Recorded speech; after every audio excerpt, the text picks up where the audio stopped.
İnad necə ola bilər? İstəmirəm deyir, ayağını yerə vurur, qışqırır, dava eləyir, dalaşır. Bəziləri düşünür, bu nə tərbiyəsizlikdir. Əslində isə güclü xarakterin başlanğıcı ola bilər. Fikrini müdafiə etməyin göstəricisidir bu. Şəxsiyyətin doğuluşudur bu. Ətrafı demək istəyir, mən varam, mən bacarıram, mənim fikrim, mənim öz istədiyim var, mən hiss edirəm və mən qərar verə bilirəm. İnadın içində iradə formalaşa bilər. Bəli. Görünür ki, sizə qarşı çıxır. Əslində isə özünə doğru yol gedir. Uşağın yox deməyi böyüyü əsəbləşdirir və biz eləmə, əl vurma, sındırarsan, sənə neçə dəfə demişəm, sus, sakit ol, danışma və s.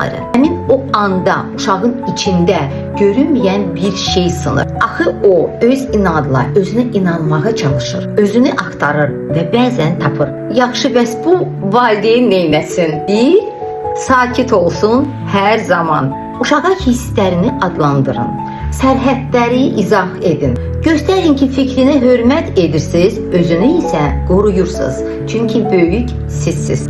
İdarə etməyin, istiqamətləndirin və yönləndirin. Başa düşürəm istəmirsən, amma bunu bu cür də etmək olar. Və bu inad yalnız bir şərtlə güclü xarakterə çevrilə bilər. Amma bir şərtlə, yanında emosional tərəfdən sakit, rahat, tam sabit bir böyük və uşağını duyan, bilən, tanıyan ana və atanın sevgisi. Bizim hamımıza böyük uğurlar həmişəki kimi.